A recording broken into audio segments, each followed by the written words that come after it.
व्यक्त काले तथा पूर्वम ऊर्ध्वमेकरूपभाग सतत्वं विनाशे अविनाशम सतत्वं मृद्वस्तु कथ्यते. आता हे अद्वैतानंद प्रकरण असल्यामुळे द्वैताचा निराश, द्वैत हे काही सत्य नसून कसं आहे ते म्हणून त्याचा निराश होतो. काय होत असं आणि परब्रह्मस्वरूपाचा काय होत नाही, निराश होत. तर मला अभंग आहे ना, मी देह नव्हे आणि उरलावर मी देह म्हणजे देहापासून तो सगळ्याचा काय होतो उरलावरही देह नव्हे मी सरेन उरलावरही. विठ्ठलाचा निराश होतो का? मग काय पाकिटाबरोबर हिराही गेला. पाकिट जाईना का? पाकिटाकरता आहे का हिऱ्याकरता पाकिट आहे? हिऱ्याकरता. त्याचा तत्वविचार चाललेला आहे आपल्याला. व्यक्त काले तथा पूर्व दुर्दम अरे एक रूप भाग सतत्वम ते कसं अविनाशम सत्यम मृद्वस्तू कथ्यते.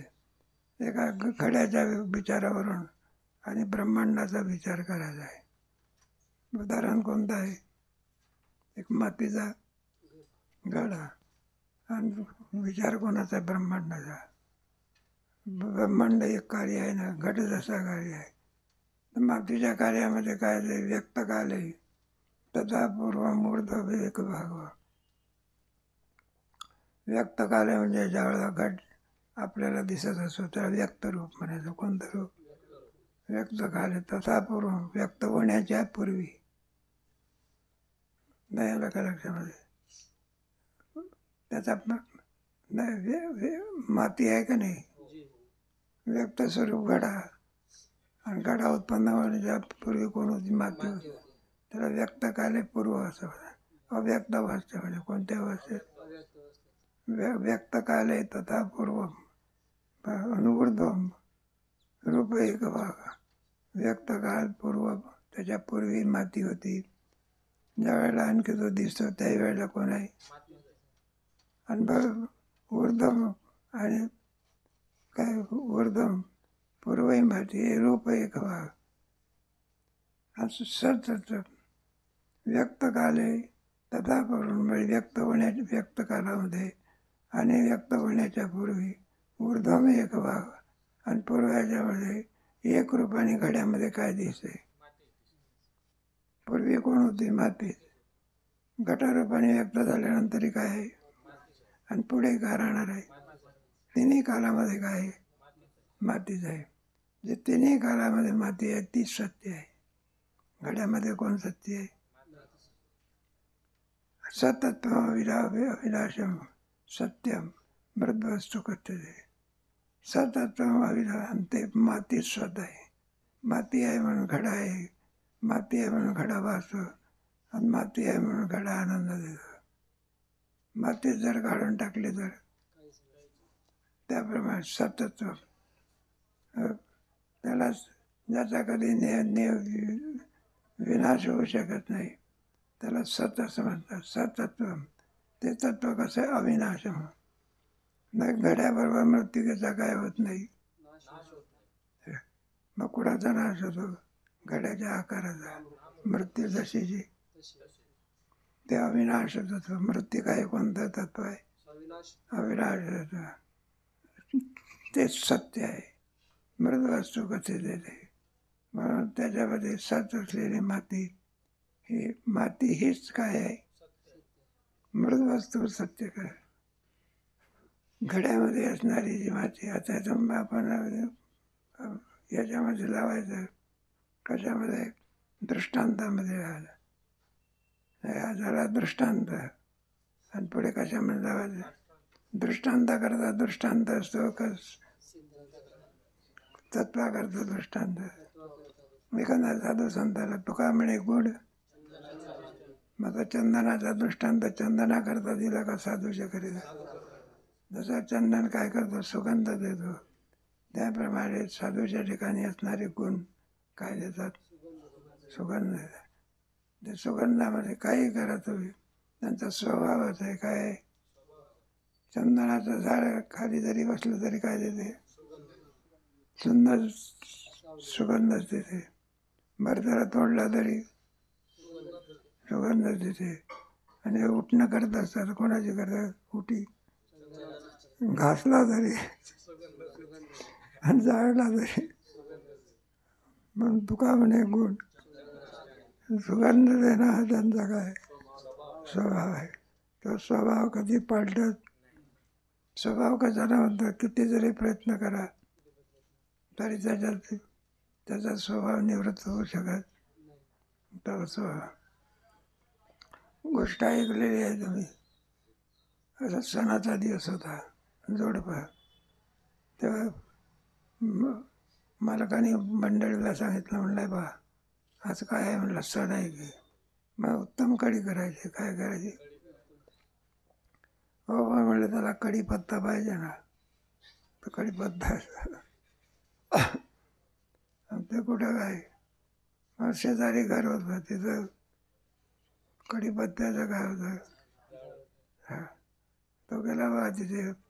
म्हणलं कढीपत्ता पाहिजे. हे मागून मागून त्रासून गेला. तो उठला सुटला आहे, तो कढीपत्ता द्या, कढीपत्ता द्या. त्याने सांगितलं, म्हटलं धंदा आहे का तुम्हाला? काही उद्योग आहे का नाही? उठला सुटला आहे, तो कढीपत्ता द्या. म्हटलं काय झाड तोडून देतो का? माने म्हणून परत आलं बघा. म्हणलं आणला का कढीपत्ता? मग त्याच्या घरामध्ये कोणतं झाड होतं? कडून. आणि मग ती बासुंदी करायची होती. काय त्याला दूध, बरं का, संगीत मसाला. आणि मग ते कडुलिंबाचं झाड आळं कोणाचं केलं? लिंबाची आवळी आणि साखरेचे. बासुंदी करता साखरेचं. आता बाईला काय म्हणता येते? प्रामाणिक असल्यामुळे मनात आला आहे, पण त्यांचं डोकं फिरलं कसलं. आणि मग लिंबाची आळ आणि साखरेचे आणि त्याच्यामध्ये खतखुर्द घातलं. मग काय संगीत मसाला होता ना. तर म्हटलं हे कशा करता करतात? म्हटलं कडुलिंबाचं झाड आहे ना, त्याला कोणता लिंबाचं झाड करायचं आहे? किती साखर घाला का मसाला घाला का काय काय बीजताची फळे ते आपल्या जातीवर गेल्याशिवाय राहत नाही. किती प्रेम करा, काही करा, तरी इस्लाम आपल्या जातीवर गेले. जाऊ द्या, कीर्तनात नाही सांगायचं. नाही तर एखादा इस्लाम बसला बिसला त्याला केसच करायचं. कालाला अनुसरून वागावं लागतं.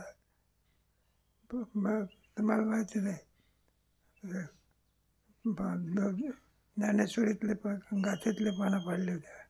त्याच्यात महार म्हणता येईल, हरिजनसुद्धा काय करता येत नाही, म्हणता येत नाही.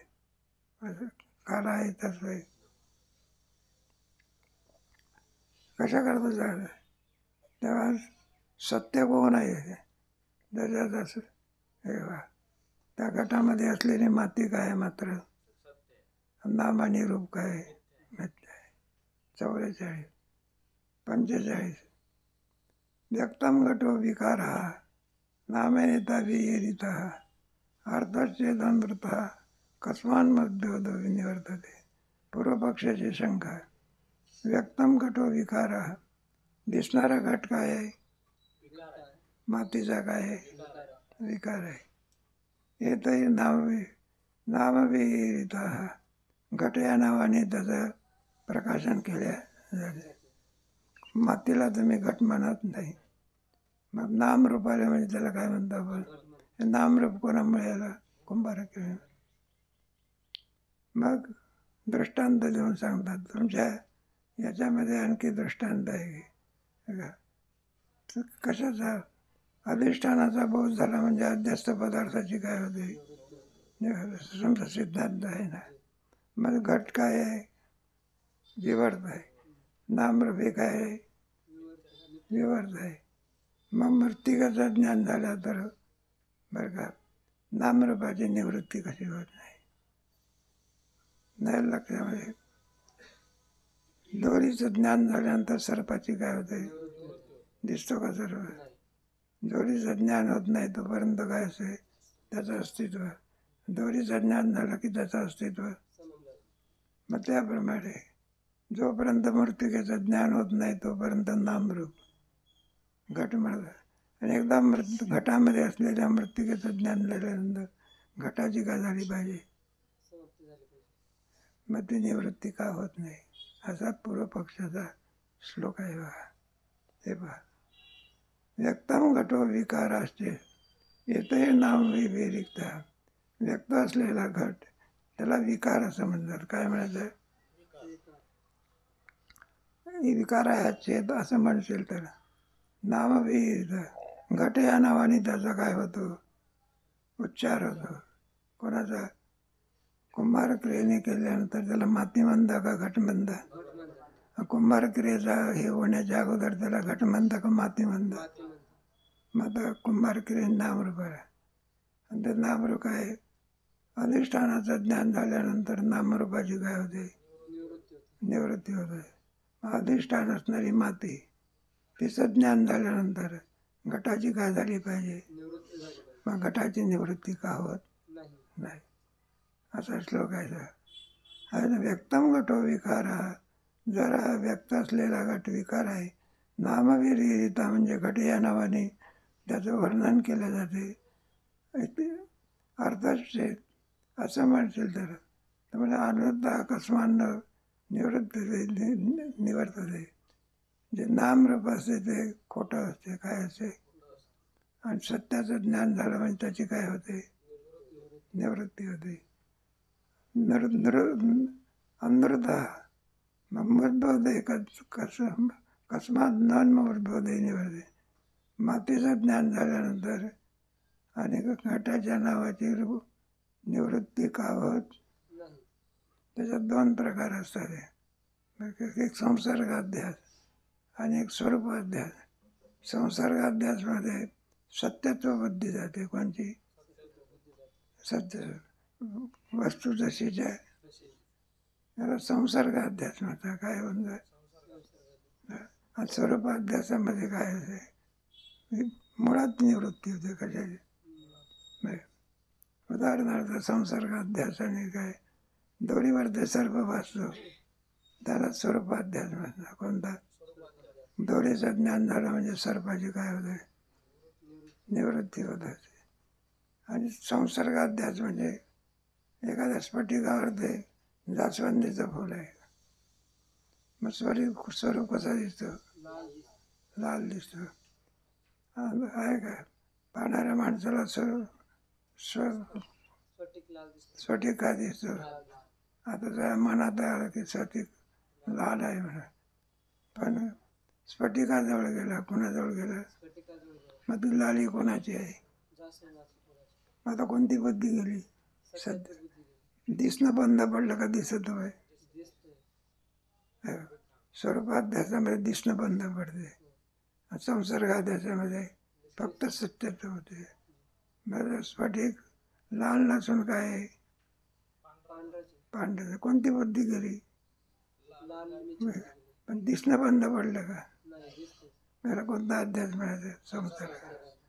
जोपर्यंत आणि जास्वंदीच्या फुलाचा संबंध आहे, तुमची इच्छा स्वत्व, लाली काय होणार दिसत. फरक कोणता आहे, ती लाली जास्वंदीच्या फुलाची आहे, स्फटिकाची. स्फटिकात जरी दिसत असली तरी ती स्फटिकाची नाही. याला संसर्गाध्यास म्हणायचं. कोणता, स्वरूपाध्यासामध्ये काय होते, दोरीचं ज्ञान झालं सर्पाची सर्प दिसत असतो का. मग आता मृत्तिकेचं ज्ञान झाल्यानंतर बरं का, अनृता अकस्मात जर नामरूप जरा काय आहे ते मिथ्या आहे. पण घटाच्या ज्ञानामध्ये आपल्याला काय, आपण सत्य कोणाला समजतो, नामरूप जात नाही. तरी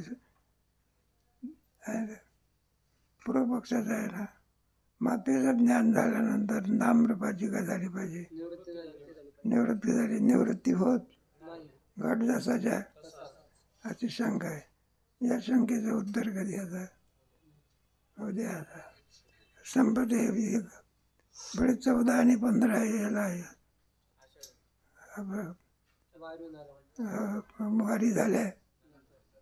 आता अजून वेळ आहे आपल्याला, बरं का. काय काही लोकांची ते ऐकण्याची पाहण्याची काय इच्छा आहे ना, आपण प्रतिबंध कशाला करायचं. बरं.